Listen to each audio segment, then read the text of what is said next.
Hello friends, welcome to I exam B.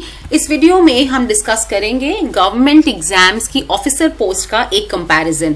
अगर majorly बात करें बैंकिंग एंड इंश्योरेंस ये दो कैटेगरीज हैं जिसमें आपका काफी पोजीशंस ओपन होती हैं, राइट। और इसमें ऑफिसर लेवल का भी ऑलमोस्ट हर साल नोटिफिकेशन आता है और बहुत सारे स्टूडेंट्स अप्लाई करते हैं। Now what is the best fit for you, ये आप इस कंपैरिजन के बाद डिसाइड कर सकते हैं। हमारे यहाँ पे बैंकिंग सेक्टर बहुत ज्यादा सॉट आफ्टर है। बहुत लोग चाहते हैं कि वो एक बैंक पीओ बने, और कई बार ये हो जाता है कि बैंक ज्वाइन करने के बाद उनको ये फील होता है कि शायद मैंने गलती कर दी, इससे अच्छा तो जो बाकी कोई एग्जाम क्रैक किया होता, चाहे एसएससी ही क्यों ना हो, वो ही ज्वाइन कर लेता। तो ये मैंने बहुत जगह देखा है, इनफैक्ट अपने घर में मैंने ये देखा है।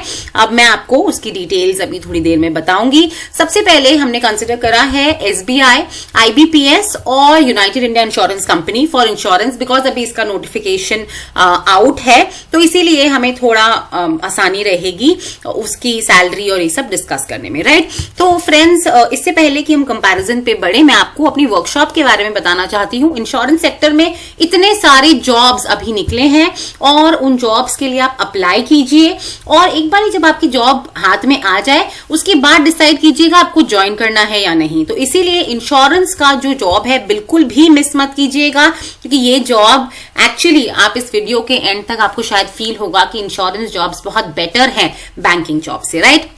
चलिए देखते हैं। सैलरी की बात करें तो एक एसबीआई पीओ, जो कि बैंकिंग का ऑलमोस्ट टफेस्ट एग्जाम माना जाता है, रेगुलेटरी बॉडी की बात नहीं कर रही हूं, बैंक पीओ का टफेस्ट एग्जाम एसबीआई पीओ माना जाता है, और इसमें ग्रॉस पे जो है वो 73,000 के अराउंड आती है। इसी तरह आईबीपीएस पीओ देखो तो 57,000, जो कि आपका सेकंड टफेस्ट एग्जाम होता है, यानी कि एसबीआई पीओ से थोड़ा सा इजी बट देन काफी डिफिकल्ट अपने लेवल से, वो आपका आईबीपीएस पीओ का एग्जाम होता है। पर इसकी ग्रॉस पे आप देखें केवल 57,000 है। और उसके बाद आपका यूआईआईसी एओ, इसका नोटिफिकेशन अभी आउट है, 88,000 की ग्रॉस पे है। आप देखिए कितना फर्क है, अराउंड 15,000 ज्यादा एसबीआई पीओ से मिलते हैं। आईबीपीएस पीओ से आपको मतलब करीबन 30,000 ज्यादा पैसे मिल रहे हैं। तो इसके सामने सैलरी की बात करें तो यूआईआईसी एओ एकदम ही अलग स्टैंड करता है। अब इसके बाद अगर हम एक एक करके कंपैरिजन करें बैंक पीओ और इंश्योरेंस एओ का, बैंक पीओ में एक तो मेडिकल बेनिफिट्स बहुत ही ज्यादा अच्छे मिलते हैं। अब ये बात इतनी ज्यादा इंपॉर्टेंट हो जाती है अगर बाय चांस, भगवान न करे, पर आपके घर में कभी कुछ बीमारी हो जाए। सो एसबीआई, पर्टिकुलरली एसबीआई के बारे में मैं जानती हूं, 100% कवरेज देता है, चाहे आपका ट्रीटमेंट लाखों का क्यों ना हो। आप बस उनको बिल दीजिए और वो आपको पेमेंट आपके बैंक अकाउंट में डाल देंगे। तो आपको बस सारे बिल्स होने चाहिए, सारी पेमेंट आपकी 100% एसबीआई ही कवर करेगा। उतना ज्यादा अट्रैक्टिव बेनिफिट्स नहीं है यूनाइटेड इंडिया इंश्योरेंस और बाकी भी इंश्योरेंस कंपनीज में। हो सकता है आपको पेंशन और ये सब चीजों का तो बेनिफिट है, पर उतना अट्रैक्टिव मेडिकल बेनिफिट नहीं है। इसका मतलब है कि यहाँ 100% पेमेंट हो जाती है, यहाँ पे कुछ परसेंटेज का लोड आपको बेयर करना पड़ता है, राइट। अब एक्सेसिव वर्कलोड, इतने सारे स्टूडेंट्स जो हैं एसबीआई पीओ के लिए अप्लाई करते हैं, बहुत सारे सिलेक्ट होते हैं, एंड जब वो ज्वाइन करते हैं उसके बाद से ही वो ये सोचते हैं कि बस कैसे मैं ये छोड़ूं। बस ये ही मैं इतने सारे स्टूडेंट्स और इतने सारे बैंक पीओ के दिमाग में और हमेशा ये क्वेश्चन सुनती हूँ कि बस छोड़ना है, कैसे छोड़ना है, वे आउट नहीं मिल रहा है। कुछ लोग छोड़ पाते हैं, कुछ नहीं भी छोड़ पाते हैं। इतना ज्यादा वर्कलोड हो जाता है। एक्सप्लेन करना थोड़ा बहुत हो सकता है आपको वीडियो के एंड तक समझ में आ जाए, बट एक्चुअली जो इंश्योरेंस का काम है वो भी आजकल बैंक्स कर रहे हैं वाया बैंक अश्योरेंस। तो आप देखिए कितना ज्यादा प्रेशर एक बैंक के ऑफिसर को होता है। अगर मैं शुरू से लेके, सुबह से लेके उनके रात तक की दिनचर्या की बात करूं, बैंक में वो क्या करते हैं, सुबह उनको अपना ब्रांच खोलनी होती है, अपना लॉकर खोलना होता है, पूरा ऑपरेशंस करने होते हैं 4 o'clock तक, जब तक पब्लिक डीलिंग है। पब्लिक डीलिंग के बाद वो बैकएंड का काम करते हैं।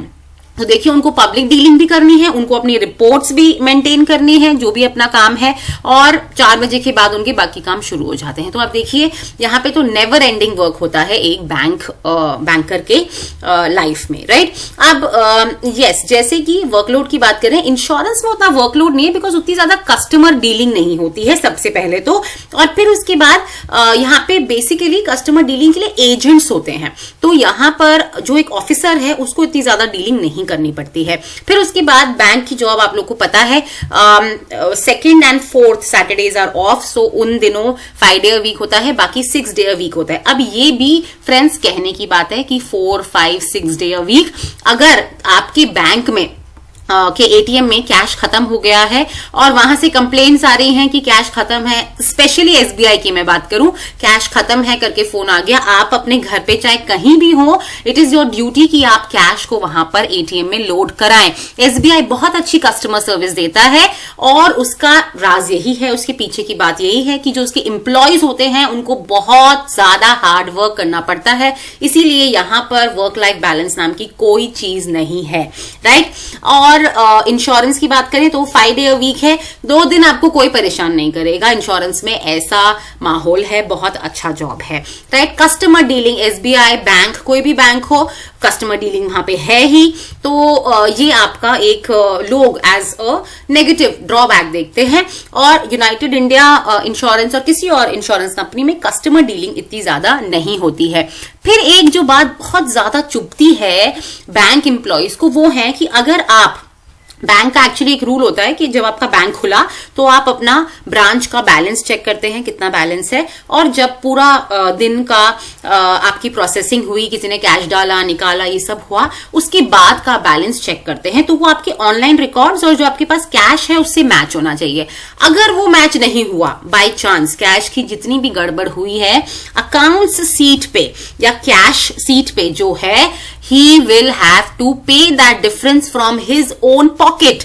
तो कुछ सीट्स वहां पे इतनी ज्यादा रिस्की हैं कि अगर कुछ इधर उधर कैश का हो जाए, you will have to pay that difference from your own pocket। ऐसा कोई रिस्क जो है आपके इंश्योरेंस सेक्टर में नहीं है। अब आप सोचिए अगर 2000 की गड़बड़ हो गई, सैलरी आपकी 78 कह रहे हैं ग्रॉस है, कट कुटा के अगर आपको 60-65 भी मिल रही है, और 2000 रुपए आप ऐसे आपने दे दिए, तो आप सोचिए कि अगर महीने में 4 बारी ये गड़बड़ हो, एक्चुअली बैंक में नहीं होती है ये गड़बड़ इतनी ज्यादा, बट अगर बाय चांस हो जाए, ऐसे डेली नहीं होती है, but like twice a month या ऐसा कुछ हो भी सकती है, ह्यूमन एरर है। सो इसमें, इस चक्कर में आपको अपनी जेब से वो पैसे भरने पड़ेंगे। You have to be very very careful. So this was one small peek inside the life of a bank PO and an insurance AO. Now I have a person in my family जो SBI में थे, he left SBI in spite of the fact that उनके घर के सारे medical benefits cover हो रहे थे, उनको लीव ट्रैवल अलाउंस मिल रहा है, उनके प्रमोशंस एकदम टाइम टू टाइम हो रहे थे, JIB CIB सब क्लियर था, एक्सेलेंट प्रमोशंस एंड सब कुछ एकदम बढ़िया हो रहा था, but then it was such a huge mental load that he preferred to resign. And then I have a family member in LIC as an AO and he is super happy, he goes there every day, he has reached to that age where he is waiting for his time of retirement, right. So इस तरह से देखें, because I have an insurance officer, I have had a SBI officer in my house, and the SBI one has left the job, the insurance one happy. So this is how things go. This is what is the practical aspect of a banker and a person who is employed as an administrative officer in insurance sector. So make your decision wisely.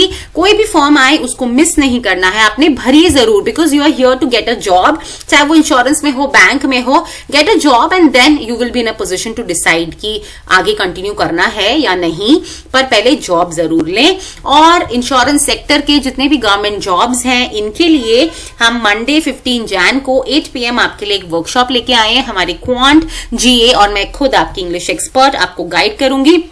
कि कौन कौन से exams के लिए आपको एकदम prepared रहना है। It is not even 15 days of January और हमने अभी इंश्योरेंस के 3 से 4 नोटिफिकेशन देख लिए हैं, तो ये अपॉर्चुनिटीज मिस मत करिएगा। स्टार्टिंग में हम लोग थोड़ा सोचते हैं साल में और आएगा, पर तब तक कंपटीशन इतना ज्यादा हो जाता है या डिफिकल्टी इतनी ज्यादा हो जाती है एग्जाम की भी कि हम लोग एकदम पैनिक करते हैं और हो सकता है वो वाला एग्जाम भी हम क्लियर ना कर पाए। तो इसीलिए शुरुआत के जो एग्जाम्स हैं उनको मत मिस कीजिएगा, जिससे कि आपके पास एटलीस्ट ऑप्शंस हो एक्सेप्ट और रिजेक्ट करने के लिए, right? So this is all for the video friends. I hope you liked it. Do subscribe to our channel and do press the bell icon to continue receiving the updates of the videos we bring for you.